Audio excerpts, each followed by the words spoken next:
You're listening to the Tuesday Review. I'm Nathan, as always, joined by James, Alan, and Callum in the studio. How you going, guys? Not bad. Great. I'm sorry. That's the first time. Oh, I know why you did that. I butchered that one. So we're going to talk about Biosphere and some other things tonight, but a little bit of housekeeping first. We're on all the social media platforms. But, obviously, look, full disclosure, we're friendly with the Newsmaster team. We're early adopters. We're early adopters. We got invited personally to join that platform when it launched. And it stems from our dislike of Twitter, essentially. And to a lesser extent, the meta platforms, with the data harvesting. Actually, Threads is really bad now as well.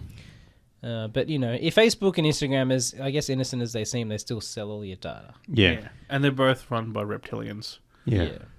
Newsmaster is a non-profit. I'm sure listeners have heard us mention it in the past, but we'll explain what it is. It's a non-profit charity social media organization driven by Mastodon and the social web. And it's a little bit kinder, a little bit nicer, a little bit more respectful. It's more curated. Yeah, curated communities with things that you want to see. And we just like to encourage our listeners to join Newsmaster and have a look at their site, newsmaster.org.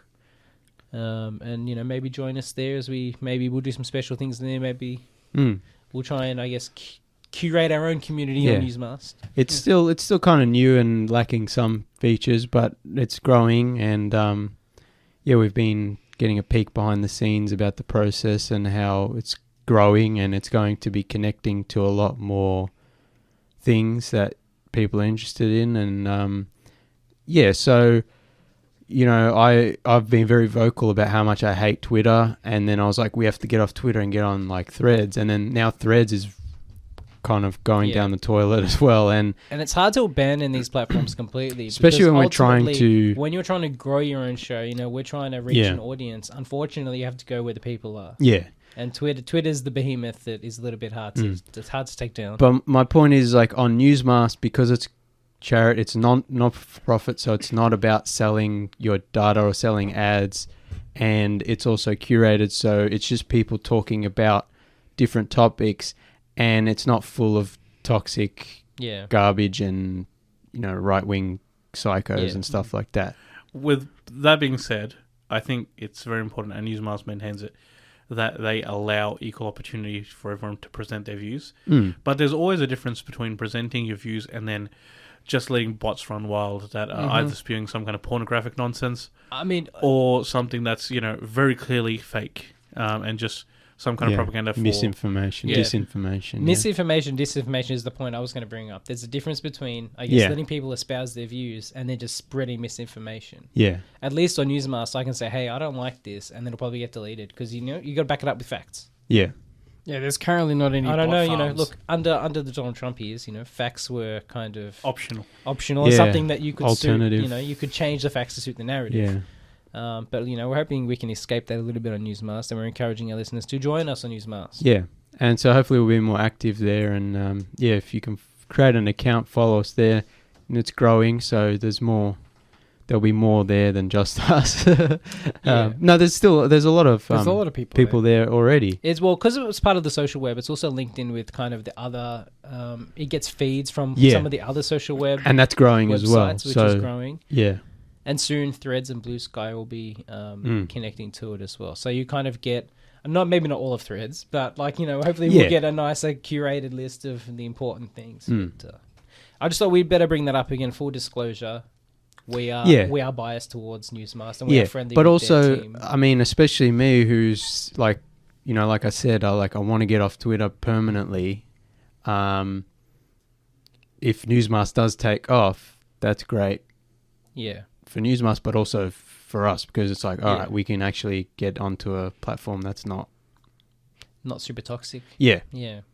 I just thought we should mention that at the start of the show. There's more things coming in that direction. That we might get to talk about in the future if we're so lucky. Our feature review today is... I was just going to say, should we do Unfrost it first? If you want to, because then you guys can talk about it, and I'll just... You just sit quietly in the corner. All right, face the corner, James. Turn around. This is our review. I'm going to go have a... James is going to go outside and have a smoke. I'm going to smoke Don't smoke, kids. So it's not okay. I'll just say it's not that I don't want to watch the movie. Yeah, no, you haven't it's got just around to it, yeah. you guys were all like, I'm gonna watch it this weekend. I'm like, I got other stuff to do. I'll watch it eventually. Yeah, no. I'm not. Yeah. we'll hear your thoughts when you get around to it. Yeah. So this is the first directorial debut by Jerry Seinfeld, or did he direct the B movie? No, as he well? wrote and produced B movie, Okay, yeah. but not. Oh yeah, I'm still here. I actually love the B movie. Unironically, I Yeah. think it's hilarious. Yeah. So I'll just say that yeah. before I leave I because will everyone's say- complaining. Oh, Seinfeld. I'm like, B movie's awesome. Shut up. You know, a lot of people say there's this cultural moment now where people are hating on Jerry Seinfeld because of his political views, and they're saying that he's not funny. I think that the difference is he was not. It's evident now that he was not the driving creative force behind the Seinfeld TV show. But to say he's not funny is a bit Um, disingenuous. But he is funny. Yeah. I think that his strengths are writing content like this and stand up.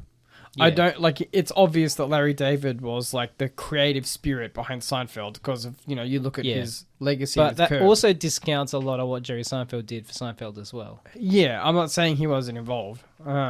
But yeah, but he is good at comedy writing. It is part of a larger movement where people are hating on Jerry. And if you look at the Letterboxd reviews for Unfrosted, it's absolutely tanking. With everyone giving it 1 or half a star out of 5. It definitely doesn't deserve that. And I think it's part of that movement Callum was saying where people are kind of like, it's Jerry Seinfeld erasure. And they're saying, oh, Larry David did all the work and Jerry Seinfeld's a hack. Well, it's like, no, it's not true. It's evident in this movie that it's a good time. Yeah. And I think people shouldn't look at the reviews for this movie and decide it's not worth watching because it is worth watching. Yeah, it's really good. It's about what? It's about the breakfast wars between Kellogg's and Post. In I guess the rush to develop a Pop-Tart, or what do they call it in the movie? Like a toastable pastry. A toastable non-milk, I guess, requiring Yeah. breakfast item. Yeah. Which Yeah. upsets the milk mafia. It's something. So basically it's a comedy about the development of the Pop-Tart. Yeah, it's like a hyper. What's the word I'm looking for? Satirical. Yeah, I look at how the Pop-Tart was invented. And it's obviously underlaid with basically similar to like a Cold War or other wartime situation where Yeah. you're developing a weapon, the other side's developing the weapon, secrets are being shared, and that sort of thing. I liken this movie to Anchorman for the breakfast cereal industry. It's like I will say, it's got that kind of tone between Anchorman and Callum says Zoolander. It's got that kind Yeah. of absurdist It's- satire. What I like about it is, sorry, I think we're going to say the same thing. Yeah, no, you continue. You continue. It makes it simplifies the world. So it's like in Zoolander, right? It's like its models are like a super serious thing, and it's like a big drama, and there's political stuff to do, and it's all supermodel related. Well, in this, it's cereals. It's like like the people who run the state or whatever. It's all cereals, and it's like what I mean. Like it's like that's the most the important news, what's on the thing. news, it's about what's happening in the cereals. Like, Yeah, yeah. It's I will the most say the important thing in news the the state. news segments are some of my favorite in this movie because it's like a super depressed alcoholic Walter Cronkite. Yeah. As he's just like trying to get through the day.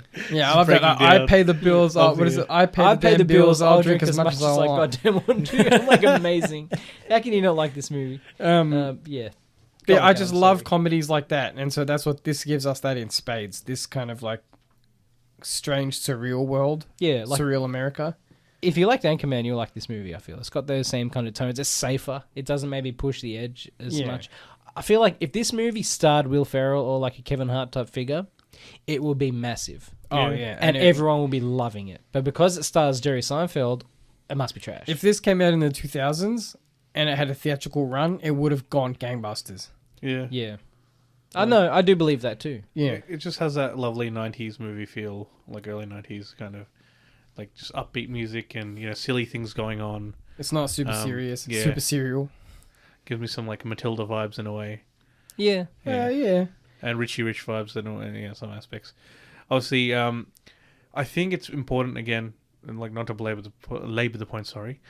Or is that belabor? I forget. I don't know. No English. I'm a second language guy. I'm from India. He's It's fine. he's AI. Leave him Yeah. alone. But obviously, you can have a person who's done like relatively bad things or just is generally a bad person. But you should be able to put that aside to assess a piece of content they've made. It can be reasonable to not support that content if you don't want to support the person, but don't, I guess, muddy the waters or poison the well for other people who, I guess, are willing to kind of give it a go and appreciate it at face value. It comes back to that point where it's like, if you can't separate the artist from the art, then don't consume the product. Yep. Don't review the movie. Don't watch the movie. That's what we were talking. Oh, I'm back, everyone. Welcome back. James. That's a good point. It's like, so a while ago now, there was this is a completely different arena, but there was a person who worked for a video game outlet. And they reviewed a game that was in a genre they hate, and they gave it a bad review. And even in the review, they're like, "Oh, I hate fighting games." Yeah. I'm like, well, that's not the person who should be reviewing that product. Yeah. It's not fair. Like, I don't... That's how I feel about this film. If you think Jerry Seinfeld's an awful person, maybe leave this one alone if you can't divorce him from the movie. Because we've talked about before, with some other contentious movie makers, where it's like... We talked about it last week and the week before, I think. A movie is so much more than one person. You know, it's the crew, it's all the supporting actors, it's everyone. You know, like the gaffers and the people who do set design. That's them too. Yeah. I will say the set design in this is awesome. And the cast is stacked. Yeah, it's great. Oh, it's cameo after cameo, I've heard. Yeah. You see somebody, it's like, aha! Yeah, and the performances are pretty good. Yeah. Like, they're really decent. People aren't phoning it in. They're putting in effort. Yeah, like, obviously, you know, they make a reference to this. No one's winning Oscars. Like, it's a comedy. Yeah, it's a goof. It wasn't like. It's not like Everything Everywhere All at Once, where it's kind of funny and it's kind of dramatic. It's like they tried to lock that in. This isn't that. You know what I mean? Well, this movie, because when they announced it, because you know there's this trend now of the like corporate biopic, like BlackBerry and the Air Jordans the Social one. Network and. Yeah, so to an extent, but they're more recent ones. There was that Flaming Hot Cheetos movie, like, and it's just I'm not interested in any of them. Yeah, like this is just not a trend or subgenre I want. It's the founder, I guess, to an extent. Yeah, I guess a little bit. But this one I like that instead of just doing a straight, this is how Pop-Tarts came to be. It's an absurdist and without maybe with a little bit of comedy. It seems to be like Callum was telling me, like a zany. Over the top. It's completely nuts. Yeah. It's like Anchorman. It's like, imagine like the world of Anchorman. It's like a heightened reality, like a weird cartoon world. Yeah, exactly. It's silly. Yeah. Like they work with NASA to make a Pop-Tart. It's like, it's kind of like... It's like the top scientists and the best minds in the world come together to make a pastry breakfast product. Again, it's very much like wartime. You're trying to beat the other side. And you get... There's a wartime Cold War element in this movie. You'll get a alleged, possibly somebody who has some ties to the Nazi party.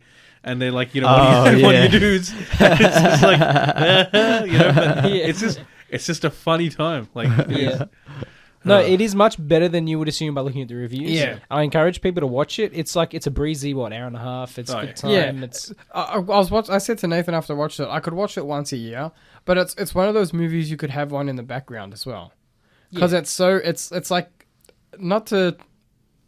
My feelings are hard to articulate, but I like it because it's not that... I like offensive stuff, but it's not very offensive. It's colourful. It's fun. It's like background content. Like, I mean, as someone who's seen it and I would watch it from start to end, I would also have it on in the background if I'm, reading something or whatever and I just wanted something on the TV. It's perfectly acceptable for that because you can look up and be like, when they make the joke and then just go back to what you're doing. Yeah. Also, Hugh Grant in this movie, 10 out of 10. Oh, his villain arc is so great. Yeah, his like last career of the last like 10 years has just been like, I'm going to have fun now and I don't care. And that's what he does in this one. Yeah. And he plays Tony the Tiger and he is amazing. Oh, that's funny. Yeah. Also, just respect to Jerry Seinfeld. This is his directorial debut and he just turned 70. Yeah, and he did a good job too. Like, the fact that he's like, I want to direct a movie, and like, he's an old man. I feel like he could have done it before. He could have, but I'm like, the fact that he's still willing I think he's been trying to get this made for a long time. Yeah, well, his ties to the cereal industry go way back. Yeah, he's always said bits about cereal. Yeah. But no, it's a good movie. I think people should watch it. Props to Jerry Seinfeld. But Nathan was telling me a story about how like some producer was getting really mad on set and yelling at people. Some producer assistant was like screaming. Like you imagine the high pressure environment of the Hollywood movie sets. And Jerry Seinfeld stopped the production. He's like, "What are you doing? This is a silly movie about breakfast cereal. Stop it." Yeah. He's like, no one's winning Oscars here. Yeah. This is like a goofy, absurdist satire movie about Kellogg's. Relax. Yeah. Yeah, like so everyone needs to calm for down. not being Mr. Yeah. Big Man, you know. I mean, like some of these celebrities, the kind of don't look them in the eyes. Props kind of to guys. him for that, but also he should shut up about the whole woke. You can't say anything anymore. Which obviously Shut up. was it famously on Twitter. Oh, what was his name from Always Sunny? Is it Rob or Rob McElhenney? McElhenney? Yeah. He just reposted a picture of cricket.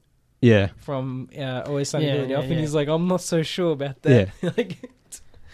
Yeah. So I mean, he's wrong. Like for listeners at home, Jerry Seinfeld's on this crusade saying about how you can't make funny things anymore because you'll upset the woke. To offend people. He's also a boomer. Yeah, or slightly older than boomers. No, he'd be a boomer. Yeah. Yeah. But he's been on this trail for a long time. But over the last few years, with the whole anti-work blah blah blah. Yeah, but that's he's a really boomer thing. Yeah, and it's just like, shut up, man. You don't know what you're talking about. I mean, it's like, with shows like Always Sunny, I'm like, we can pretty evidently say that that's not true. Yeah, South Park's been as offensive as ever for the last 30 years. Yeah. There are so many shows and movies that are still... Yeah, I think it's just about, maybe not picking the lowest fruit on the tree. Yeah. Yeah.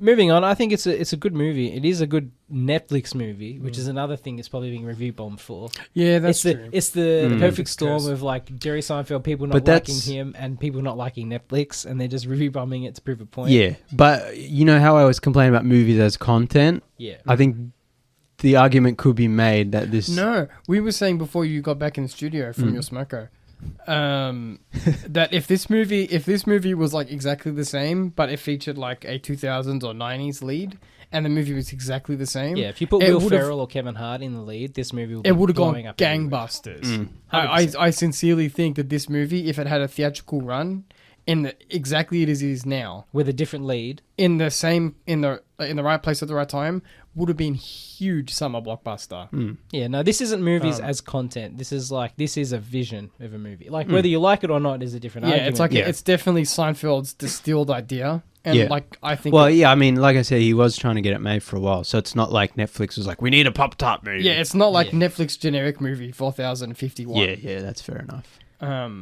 Yeah, I'll watch it eventually. Maybe we'll talk about it again. Yeah. Yeah. And for people that don't appreciate Amy Schumer, this was actually a good showing of Amy Schumer.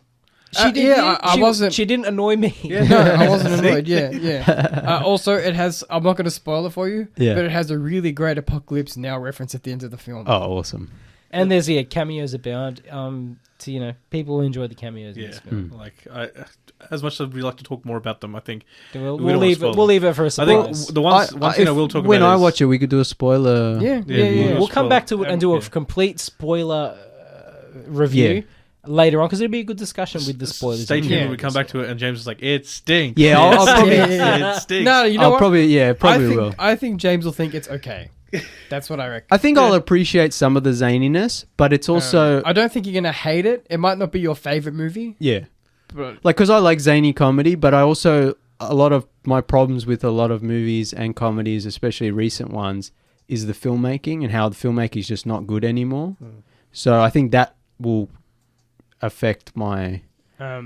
But yeah, I wanted to watch it. I was just like, not anytime soon. I got other stuff to watch. One of the things I had a bit of a problem with was we'll call it bovine scene, where they use CG, and I'm like, for me, if that was like real cows in that situation, man, I would have been so happy, because it's just a goof. Yeah, I noticed. Also, it wouldn't have been a hard scene to kind of film, right? All you need is some sound effects, having a guy run if you need cows, to. If you need to, just augment the scene with CG. Yeah, just go to a dairy farm and you're sweet. Yeah, and we need 30 seconds in a dairy farm. That's about nothing better than a man stepping real cow shit, to like get the experience up. Yeah, but that's the other thing I guess I'll kind of talk about is there's two kids in the movie, and they just have a few scenes here and there. One of my favorite scenes were basically Amy Schumer's character asks, or it's the other guy that's with her assistant. Oh, he's a famous guy too. What's his name? Yeah, he's from New Girl, I think. Yeah. Yeah. But anyway, Jake Johnson. Is it? I don't know. But basically, he says, "This is or Schmid." trademark infringement. Do you know what that is? And the girl recites the full legal definition. Yeah. That's fun. It's just like, it's just great. No, Like- the children in this movie are like particularly James good. Marsden, is that him? No, he was the muscle bound guy that was. part Oh, of the team. Max Greenfield, that's the one. Yeah. Does he play Schmid? Which one's he? From New Girl. He is in.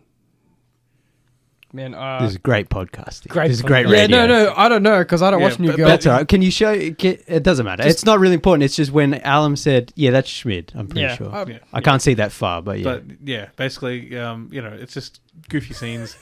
I'd say, a great movie. Just if you want something to watch that's funny, don't want to seriously think about it, and is relatively age appropriate. I guess some of the kids wouldn't get, It's that sweet spot in comedy films where there's adult jokes that aren't offensive, but the kids won't realize or Yeah. it's appreciate. like innuendo and Yeah, stuff. yeah. It's everyone. It's one of those classic films where everyone kind of has a good time. It's Yeah. not aimed at kids. It's not aimed at adults. It's kind of just generally a family comedy. That's Everyone why it has gives me something. Zoolander vibes because Yeah. it's not as edgy as Zoolander. It has can that be. era. Alan was talking about has that kind of 90s, Yeah. 2000s era vibe about it. But that's Yeah. because everyone had jokes. yeah, Like Um, it's not just kind of you're not sitting through a kid's film. yeah, nothing's taking itself too seriously. Yeah. My favorite part of the film was the milkman, because I just think that's a great idea of like big milk. You Yeah. know what I mean? Yeah. But it's more like a mafia. It's not Yeah. like when I say big milk, it's not like some big milk Corporate. organization. Yeah. It's like a union of all the Organized. Yeah. Yeah. and they like organized crime. it's like a bosses. racket. Yeah, And it it's makes they're yeah. also vaguely threatening. Yeah, and it Yeah. makes sense for the movie too because they're trying to make a breakfast product that doesn't involve milk, and so obviously the Oh, milk yeah. companies It's are funny like, you're not because- going to do that. 'cause We'll in, blow like- up a car kind of Yeah, attitude. yeah. In the world of Unfrosted, it's like the cereal companies are kind of like bent over by the milkmen, so they want to escape from the milkmen because Yeah. it's like they're like draining every nickel out of the companies. It's awesome. And the dairy industry is a strong lobbying industry in the real world. So Yeah, a lot It of the is. stuff is commentary on like the real Yeah. world stuff. Yeah, no, So it is it's- definitely a satire. yeah, like yes. it's saying something. There's I a lot of guess, goofiness. in a way. It's just and Yeah. I like the other parts of the film I like, but can't without going too deeply into it. Is the scene where they're trying to just figure it out. Like I love those scenes where they're sitting around a table, coming up with ideas and drawing things on boards. I like that stuff. It's definitely a movie about how serious companies take themselves and their role in society. It's a commentary on that kind of corporate culture. I'm like, Yeah. this Yeah. is do or die. This is our company either like dies or succeeds based on this one product. Yeah, when yeah, really that's it. it means nothing to society. Because if Post come up with a Pop-Tart, that's it for Kellogg's. Yeah. Like they have to shut down Yeah. basically. Yeah, it's kind of it's a commentary on that kind of in an absurdist way about like how I guess important people think their own business is Yeah. when really really not. it's just backroom deals. Paid off politicians and And also how important the product is. It's Yeah. like at the end of the day. it's a breakfast product. Yeah. People survive, Yeah. but like in the movie, obviously, like the world will end. Yeah, yeah. Yeah. But no, it's a good film. Go watch it. I guess before I'm we, going to give it a review on Letterboxd and make sure people know. I was gonna write one down, but I'm Then I'll trying to follow. do a few long ones a week. yeah. nice. so I'm gonna try Alan's and- first or second ever actual review on Letterboxd. Yeah, I was just like, Yeah. he's like, he made one and then he never used it. I so. updated the crap out of it when I Yeah. first joined it. Yeah. And then you Yeah. don't watch that many movies, so it wouldn't be hard for you to he watches update. more movies than you give him credit for. He just I doesn't would talk know about it. if I saw them on Letterboxd, That's true. and then I could judge you. All right. Yeah. While Alan's I do writing that out his- anyway. While Alan's writing out his review, and before we move into Biosphere, our feature review, we'll be right back after these quick messages. You're back on the Tuesday review. Yeah. All I'm Uh, gonna say before we move on is when I die, I want a cereal funeral.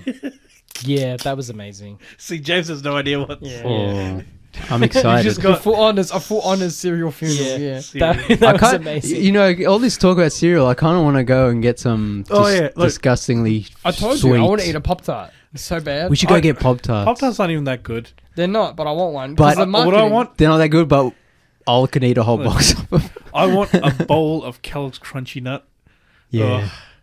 There used to be a commercial back in I think this was early 2000s, late 90s, where the police had some bandits that were on the run, assumingly somewhere in America. They're in the canyons, and they're all hiding behind the mountains and stuff. Oh, and he And the cops bites- don't worry, we can wait. And they pour a bowl of Crunchy Nut, Yeah. and they start crunching. And one by one, the guys just getting more and more tempted, and they all come out with their hands up. I think I remember that. man. Yeah. That is like, again, technically that's an advertisement. That's me being brainwashed into wanting this product. But it's not a hard sell. It's a delicious product. It's a pretty good product though. Like if it was, Sugar, peanuts, and like cornflakes.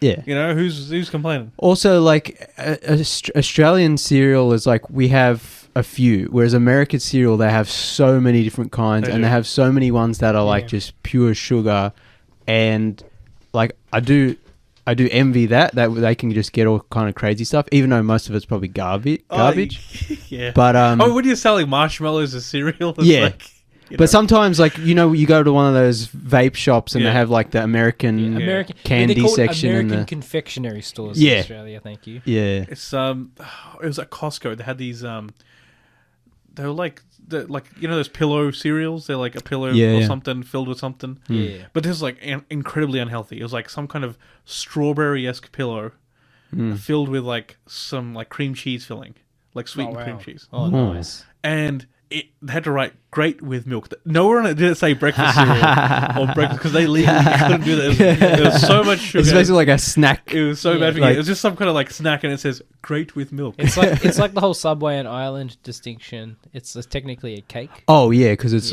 bad for you. The whole you know, the Doctors Association tick or whatever. That's a whole scam. That's not even a real thing. Well, they talk about that in Unfrosted too with the FDA. Oh really? Yeah. That's you will like that scene too. It's very funny. Yeah, I'll watch it. Anyway, moving on to Biosphere before we take up the whole show talking about Unfrosted, which is not our intention. Yeah, it's a weird double feature: Unfrosted and Biosphere. Yeah, go watch Biosphere. It's fine. But anyway, Unfrosted. All right, so Biosphere was one of our MIF favorites from last year. Yes. We saw the director there. We took a lovely photo. Yeah, they had a Q&A with the director, co-writer and director afterwards, and she was nice. Mel Eslin, she was nice enough to... If we can still find that photo, maybe we'll throw it up. Yeah, I think I've got it on my... She was very nice to suffer us in person. Yeah. It was one of those awkward moments when we're sitting there and we're like, should we go up and say hi? Yeah, because we were the last people sitting in the cinema. We're just waiting and we're trying to get our courage up. Yeah, but we weren't originally sitting. We weren't waiting for her. We were just hanging out, like seeing what the best seats were, waiting for it to clear out. This is at the Astor, and everyone went, and then we were about to leave, and like she was just standing at the front, and we were like, should we go up? Yeah, so we got up the courage and we asked her. She was incredibly nice. She was very nice. We did love the movie, so we wanted to tell her that we loved the movie. And one of the things, obviously, when we saw it at MIF, it hadn't been released to a wider, theatrically, like to a wider audience yet. And so we were like, oh, we're definitely going to take our friend Alan to see this because, like, we want to see his reaction. And we can't really talk about it with him without spoiling it. Yeah, but unfortunately, we didn't get to go, and due to a whole bunch of things happening behind the scenes, we didn't get to go take him to see it. But now it's on streaming, and it was so unfortunate because he would have come. Yeah, and we had a. Did we have a spare? No, we didn't have a spare ticket for it. But to that actual MIF screening. Yeah. Oh yeah, the MIF screening. I don't know if he had.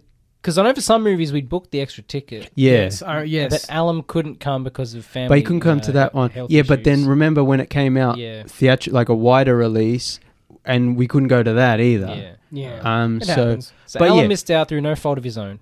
Yeah. But we kept saying you have to watch it, and we wanted to rewatch it because it was a great movie. It was really funny. And now it's on Amazon Prime here in Australia. I think it's also on Binge, if I'm not mistaken. I think so. Yeah. Yeah.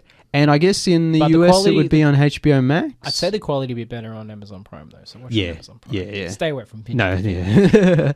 No, yeah. I guess it's on Max in America. I'm not 100% sure. But definitely check it out if you haven't seen it. Don't look up anything about it. It's very funny and very it's about the two men, wholesome. Like the two last men on the planet and a magic bowling ball. Yeah, pretty much. And they're stuck in after the sort of end of the world, they're stuck in this biosphere where they're. I think it's vaguely mentioned that there's like no atmosphere. That's all you know, kind of thing. Yeah, so you don't know what the disaster was. Just the world ended, and it's these last two humans left, and they're just trying to survive. Funny, right? because of our expert knowledge in nuclear physics, because we watched Oppenheimer, Yeah. we can presume that the nuclear bomb took all the atmosphere away. Remember, they talk about that in Oppenheimer? There's a risk. Oh, yeah, the chain reaction. Yeah, so I just assumed Yeah. that it's a bomb that took away the atmosphere. That's, I mean, any end of the world scenario is most likely a bomb. a nuclear bomb. But I mean, there's sometimes like you could, like, if you want to theorize, which this movie has nothing to do with the movie. No, it's not about that. You could be like, oh, something they tried to fix climate change and it went wrong or whatever. Like, I think Snowpiercer they did that, where it's like they tried to fix it and they screwed it up in the atmosphere. And the other way around now, it's too cold to Yeah, survive, it's like something like that. Or it could have just been but anyway. It's not important, Yeah, it's not important. That's not part of the movie. It's like The Road. For You never me, know it was what... important. That was the issue. I was like, but Unfortunately, He wanted all the answers. when you see the trailer for Biosphere, it doesn't really give away what it's about at all. Yeah. So this is one of those movies where it can go either way, where you can feel kind of ripped off because you wanted that more. If you're looking for how did the world end and the government and how did the response, you're not going to get. You're not going to get it. It's about the two last guys. It's like a comedy. It's like a buddy comedy.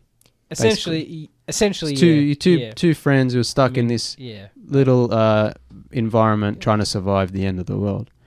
And it's very funny, and we really liked it, and we couldn't wait to show it to Alum. And then all this time later, we finally got to How show it far to are we him. going into spoilers? I think we should start announcing it now. All right. I'll just say, definitely check out Biosphere. It's very funny and very heartfelt and wholesome, and we really enjoyed it. Don't look up anything about it. Just go in. You can watch it with your loved ones. You can watch it with your friends. And I think that everyone will get a good surprise out of it. That's what I'm good for. Yeah. But yeah, check it out. We'll go into spoilers because we haven't been able to actually talk about the film properly up until now. So now that's on streaming, we're going to do a full spoiler discussion. So we'll put a timestamp here for the podcast so you can skip ahead.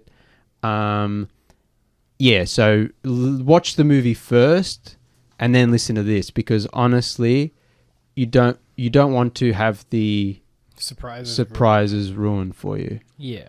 And any movie's better if you don't know what's going to happen. Go in blind. Yeah. So spoiler warning for Biosphere. All right, where should we start? All right, Alum, tell us how you felt about Biosphere.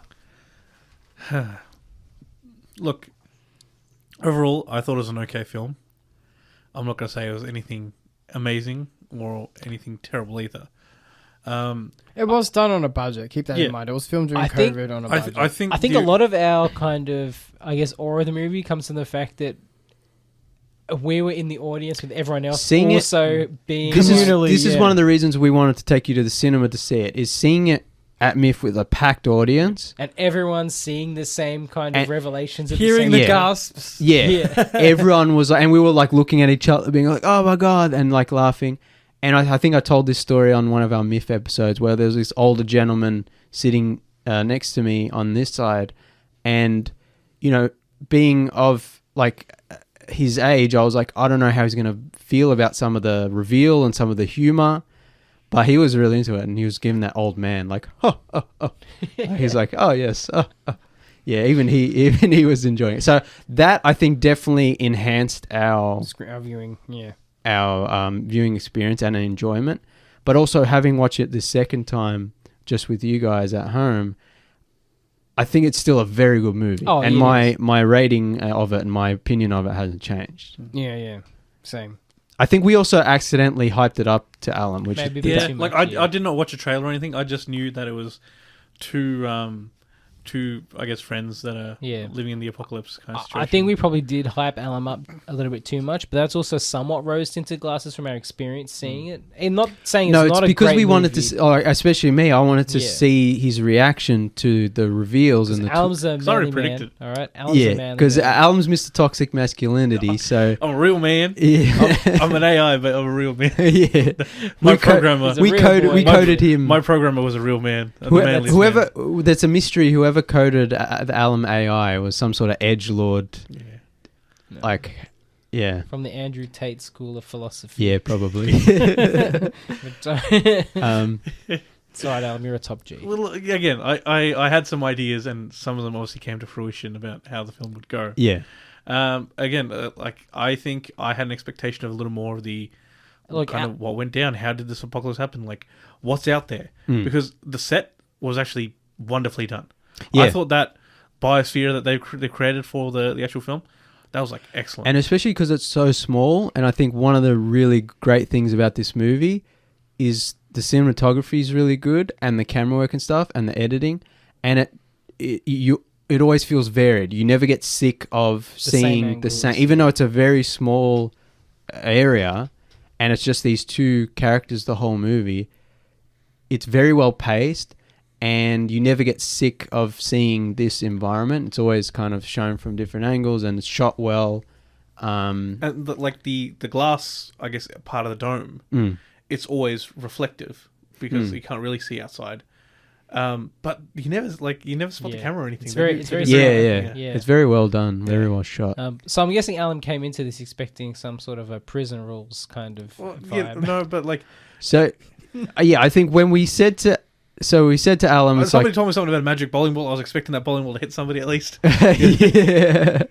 Again, spoiler warning, but we told Alan it's about the last two guys on Earth, about surviving, and he's like, oh, so it's going to be like a gay romance or something.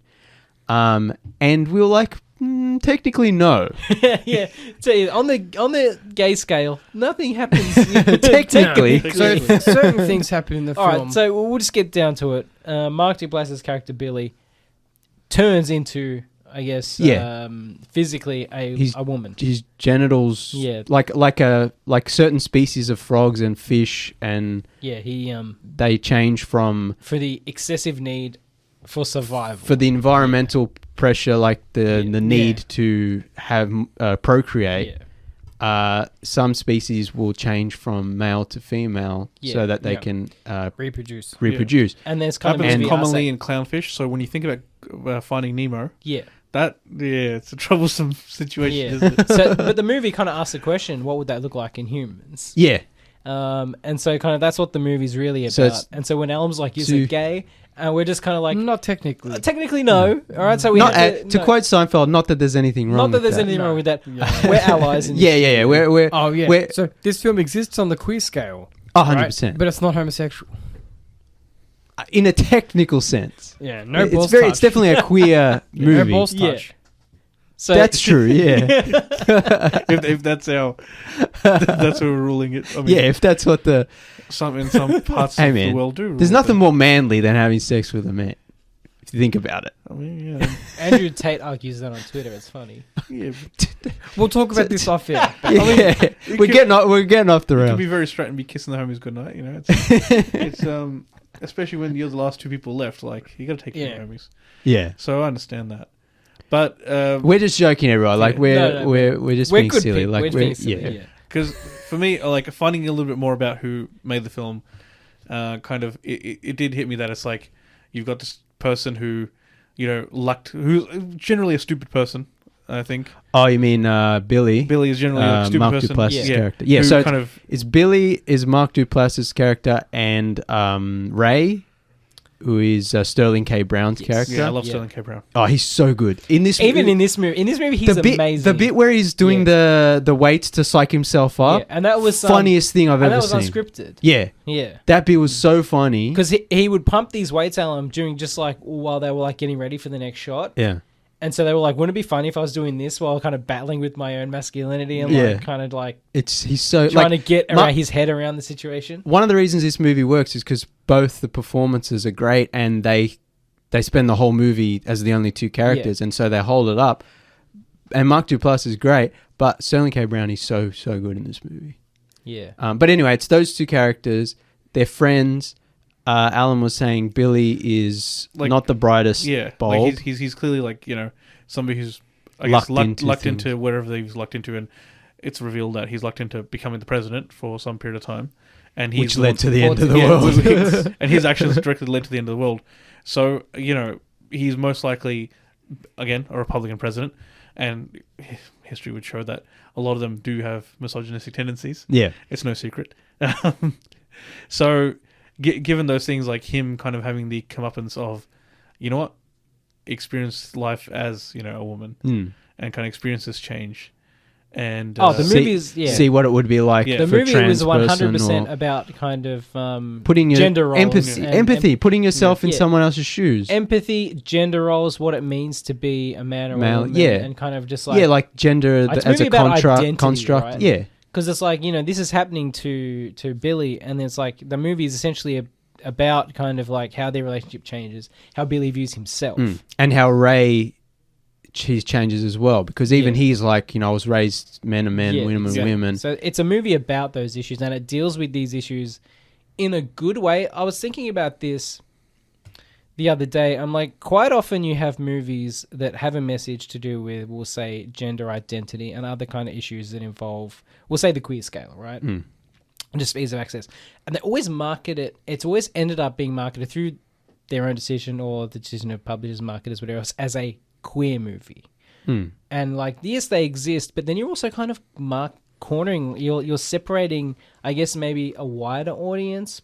Perhaps, I guess It's it like depends on the movie movie. Bros Because boomers- that bombed because they Yeah, how marketed many- it That was so heavily. specifically How yeah. many straight boomers are not watching great films because on whatever service they're watching it on, there's like that section, queer cinema, and they just skip right past it. You know what I And mean? like, But Yeah. Bros famously failed because Billy Eichner was like, "No, this is a gay movie." I'm like, if you just made it as a comedy, I think it there's a lot also of failed people that- because romantic comedies don't really do that well anymore. that's also Yeah. true. Except for that Sydney Sweeney Yeah, movie. Yeah, but then that movie bombed and he blamed it on the homophobes. And I'm like, well, Yeah. it's like, you're doubling down, sir. I'm like, you know, again, this movie deals with some of those themes in a way where it's like, it is that movie. It is Yeah. a movie on that kind of, it is a queer film. Yeah.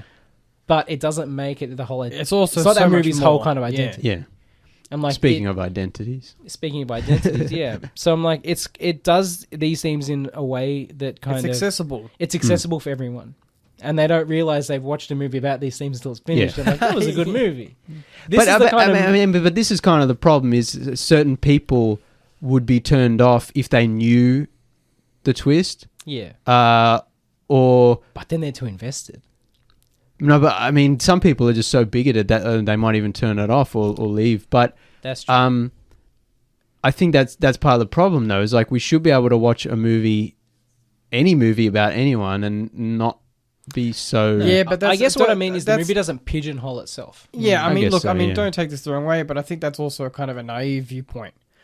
You're always going to get people who won't watch a movie because it's X, Y, No, or no, Z. I understand that, but that's obviously a problem on those people's problem.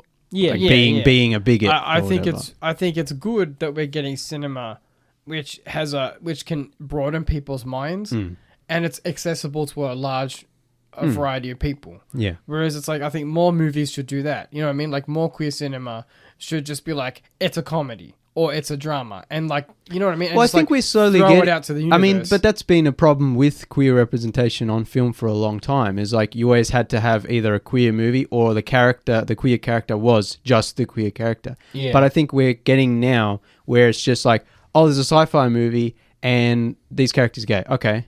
yeah. and, Like yeah. and now it's becoming more as it should have been before, but Yeah. now it's becoming No, and more of yeah. you know what I mean? I think you expressed it well. I think it's a good direction to head in. Yeah. But this movie specifically is more about the transformation and the characters coming to Yeah. realize, like, you know, their own toxic masculinity and their own prejudices or whatever, and the Their way own they've been raised. preconceived biases. Exactly, and how when it affects them, you know, how do they change, and they accept certain things and yeah. they change the way they think, and yeah. But also at the end of the day, kind of like Callum's saying, it's just a really funny comedy, Yeah. and a good kind of buddy movie. I think in my first review on Letterboxd for it, when we saw it at MIF, I said like best bromance ever, Yeah. which was sort of a wink wink. Yeah. Nudge. Yeah. But also it is. It's just like a nice movie about two bros who are best friends, and then through these extraordinary circumstances, become even closer I mean, let's also not kind of discount the kind of scientific element to this movie too, because it deals with some of that survival stuff at the end of the world sci-fi as well. Like they've got their garden and the fish and the kind of the research renewable energy and they're like researching the fish and they're looking at encyclopedias and doing maths and like all that kind of stuff too. Yeah. So it's not all just about. They have maintenance they have to do to upkeep the biosphere, and they take turns, and so it manages to kind of tick all those sci-fi boxes too in its own way. Which I really enjoyed. Yeah, it's a really good movie. I seeing it again, I just appreciated it more because I think for such a small movie, probably small budget, it's just really well made. Yeah. And I really enjoy the characters and the dialogue, and it's just a fun movie. I think now we need to take Alan to watch another of Mark Duplass's movies, Creep. Yeah. I still haven't seen Creep. I haven't seen Creep. I've seen Creep 2. I haven't seen Creep 1. That's weird. Why? I don't know. Every Spooktober, I'm like, I have to watch Creep 1 and 2 because they're only like 80 minutes each, not even. They're nasty films. And I'm like, I should watch them both. And every year I just never get around to it. Yeah, he's such a good actor. Maybe I should not watch it on Halloween and just watch it. We'll watch it together. All right, that can be our next group watch. Yeah. You'll enjoy the Creep movies, Alan. They're unsettling. Yeah. No, they're good. They're horror films. They're a lot different. They're like found footage? They are found footage, kind of. No. So they're kind of like, it's hand cam as it's being kind of like, I guess. But not found, but it's like, it's through the lens of the camera. Correct. Yeah. I mean, technically, without spoiling it, it's not quite found footage. Yeah. I know what you're saying. Yeah. But they're good times. They're the complete opposite of Biosphere. Oh, yeah. Like, just entirely. They're mean films. Hang on, Mark Duplass did this awesome movie that I don't hear anyone talk about, and I can't remember the name. So give me 1 sec to look it up. Alan, do you have any more thoughts about Biosphere while I look this up? I did, like you said, appreciate Ray, who, despite working under Billy, and being his like science and advisor guy, was a registered Democrat the whole time. Yeah. But it wasn't just like they're both. One of them's like the bad guy. One of them's the good, smart guy. Ray also had his own, inner turmoil being raised in a black family. It's historically well known that a lot of black cultural norms have really, I guess, especially originally, been pretty anti LGBT. Yeah. Like nobody. If you're that, you don't talk about it. Like nobody is that in the community. Basically, you learn to quote Lil Nas X, you're taught to hate that, and that kind of comes out.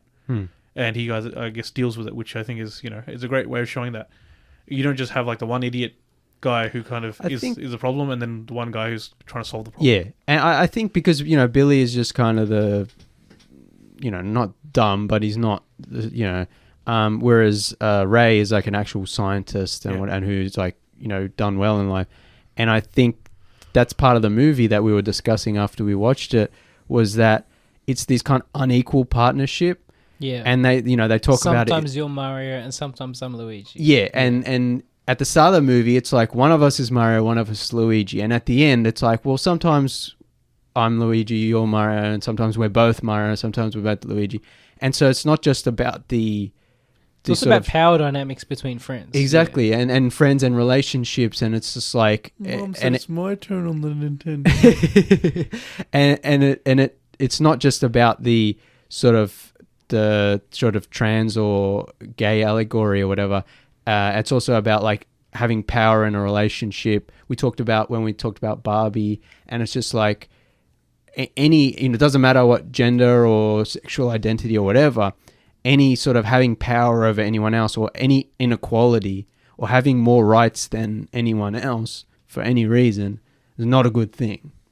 Yeah. So I like that Billy and Ray kind of, they have both their strengths and their weaknesses, and by the end of the movie, it's kind of that balance out. But also, it's not a movie where Billy is straight up like a horrible Trump kind of MAGA kind of. He's just like a dumb guy who probably just fell into the Republican Party because it was easier and he could get away with more, and he brought his friend who was the smart one along for the ride. Who even though he was a Democrat, he's like, I better help my friend out, and then the world ended, and they kind of argue about that. It's like, you ended the world, and I was, Yeah, and he uses that as a weapon against his friend. Yeah. He's like, I'm a card-carrying Democrat. Yeah. But I think that's that's what I like about the movie. It's kind of like, they're not cartoonish. Yeah.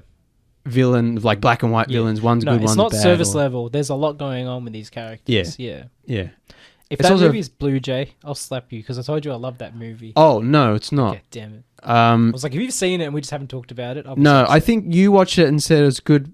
I think you watched it the day it left Netflix or something. Really? Yeah, because then you told me, it's awesome. And I was like, well, now I can't watch it. I remember, I think we talked about it. No, it's called The One I Love. It's a 2014 movie with Mark Duplass and Elizabeth Moss. It's really good. Don't look up anything about it. Just watch it. He's such a good actor. He picks good roles too. Yeah, he also, because he does lots of indie movies, like with his brother, and they have their production company. And so, he produces a lot, and I think he writes some stuff. You need to watch Blue Jay. I think you'll love it. All right, yeah. It's not long. It's like 80 minutes. Yeah, I'll check it out. Creep first. Creep first. We are in full spoilers, aren't we? Yes. I do disagree with their decision to have a baby or try to have a baby, because I'm just like, you guys are on limited food and resources. There's no midwife / doctor. Yeah. And there's no real there's the hint of the green light, which represents hope. Yeah. And there's the return of the atmosphere, which could mean the earth is healing or whatever, and there could be more survivors. It is short-sighted, yeah. But technically, it's like there's no guarantee or very small chance that they're going to survive long term at all. Yeah. But also, I guess that's also part of the movie with the bowling ball element, and it's like you have to have, there's science, but you also have to have some level of faith and hope in, not in a religious sense, but in if we don't, then we just kind of have to just give up and sit down and die. It also, honestly, it's also as simple as it just makes for a good scene. It just makes for good comedic value. You know what I mean? Like that awkwardness. Oh, that hilarious scene, the sex scenes. Oh my god, with the blanket. Gold. Yes. Yeah, and like I said, with where he's doing the weights. Yeah. Take that out of the film. Imagine being the audience, Alan, for that. When everyone is shocked at the twist, no one really knew what was coming. And you're just like, oh my god. Yeah. But it also would have been a collective good film uncomfortableness. If the core drama is him just going through the stages of womanhood, like in the current version of the film, right? It's like he doesn't talk about his period. No, he does. No. What I mean is, like, when it happens, it's not a conversation between him and Ray. Yeah.